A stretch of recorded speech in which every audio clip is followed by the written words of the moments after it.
பிராணாயாமம் பண்ணும்போது கண்டிப்பான முறையில் ஸ்திரம் காய சிர கிரீவம் தாரயம் அச்சலம் ஸ்திரக அப்படின்ற மாதிரி பகவத்கீதை சொல்லுவார். அது மாதிரி சுகமாக உட்காரணும். எவ்வளோ நம்மளால், அதாவது ஸ்திரம் சுகம் ஆசனம் அப்படின்னு சொல்லுவாங்க. உங்களால் எப்படி சுகமாக உட்கார முடியுமா உட்காருங்க. மீன்ஸ் என்னென்னா, ஒன்று காலை ரொம்ப அகலமாக விரித்து உட்காரலாம், இல்லைன்னா காலை ரொம்ப ஒட்டி உட்கார வைக்கணும். இப்படி உட்காந்திங்கன்னா இது சுகம் ஸ்திரம் ஆசனம். இந்த முதுகுத்தண்டு நேராக இருக்கணும்.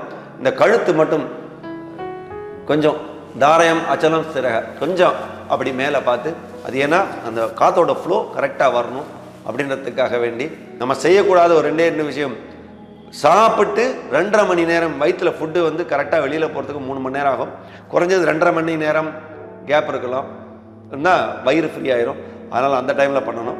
ரெண்டாவது வந்து, அதாவது நம்மளோட இயற்கை உபாதைகள் யூரின் இதெல்லாம் கண்ட்ரோல் பண்ணிவிட்டு பிராணாயாமம் பண்ணக்கூடாது.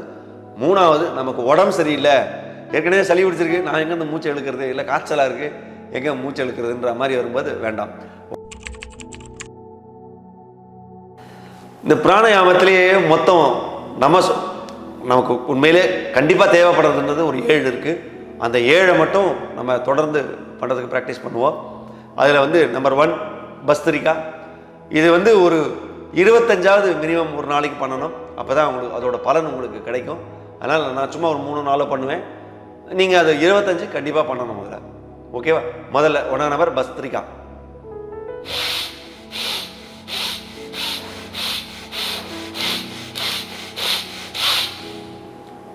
இது அடுத்தது வந்து கபாலபதி.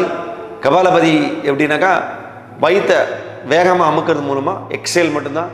இன்ஹேல், அதாவது மூச்சு இழுக்கிறத பற்றி நீங்கள் கவலைப்பட தேவையில்லை. எக்ஸேல் மட்டும்தான் நீங்கள் ப்ரெஸ் பண்ணணும்.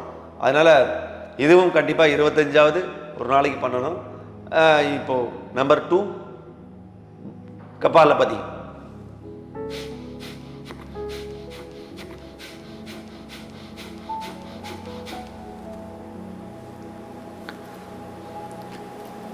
அடுத்தது அனுலோம் விலோம் அப்படின்னு இந்த பிராணாயாமம். இதை வந்து ஒரு நாளைக்கு மினிமம் 10லேருந்து 15 பண்ணால் கூட போதும். ஏன்னா இது கொஞ்சம் டைம் எடுக்கும். இதை கொஞ்சம் முடிஞ்ச அளவுக்கு ஸ்லோவாக பண்ணால் நல்லாயிருக்கும். நம்ம விரலை, இந்த 2 விரல் தனியாக இருக்கட்டும், இந்த ஒரு விரல் தனியாக இருக்கட்டும். இப்போ இந்த நாசில் பிளாக் பண்ணால் இதில் வந்து இன்ஹேல், அதாவது உள்ள மூச்சை இழுக்கணும், இழுத்து இந்த பக்கம் உள்ள விடணும். இதை அடக்கி எடுக்கும்போது இந்த பக்கம் மூச்சு வெளியே விடணும். இந்த மாதிரி தான் குறைஞ்சது ஒரு 15வது ஒரு நாளைக்கு பண்ணுறது நல்லது. நம்பர் 3 அனுலோம் விலோம்.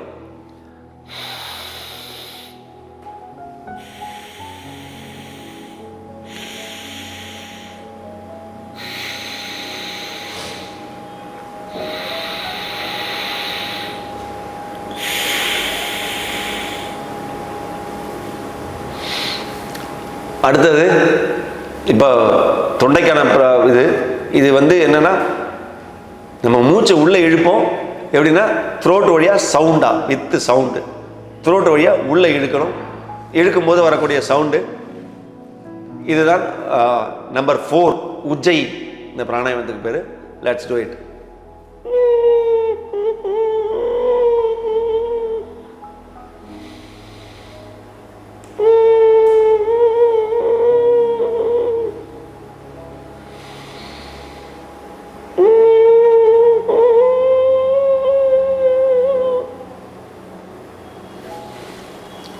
இந்த உஜ்ஜை அட்லீஸ்ட் ஒரு 25வது தாராளமாக பண்ணலாம் ஒரு நாளைக்கு.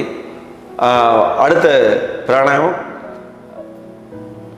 பிராமரி அப்படின்னு சொல்லக்கூடியது.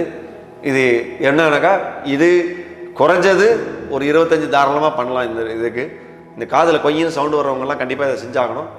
இந்த காதை மூடிக்கணும். இப்படியே நல்லா லாக் பண்ணிவிட்டு திருப்பினீங்கன்னா இந்த 3 விரலால் கண்ணை மூடணும். புருவத்துக்கு மேலே இந்த விரலை வச்சுக்கலாம். வச்சுட்டு அதாவது சவுண்டோட காற்றை வெளியே விடணும்.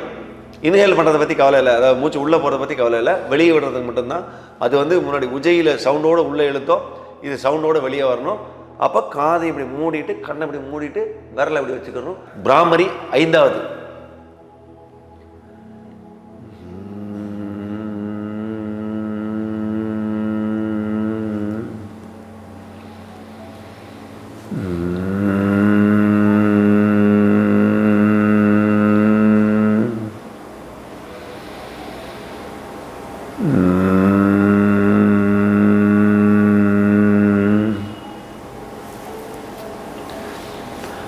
அடுத்தது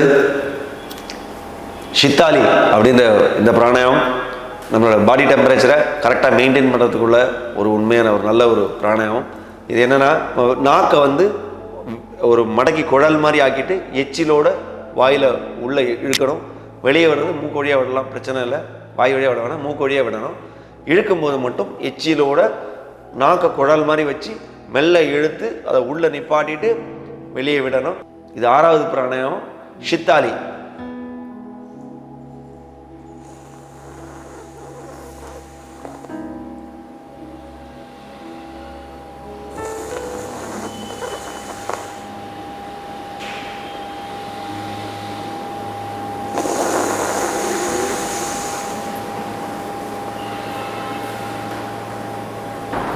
இந்த சித்தாலி பிராணாயாமம் தாராளமாக 25 ஒரு நாளைக்கு பண்ணலாம்.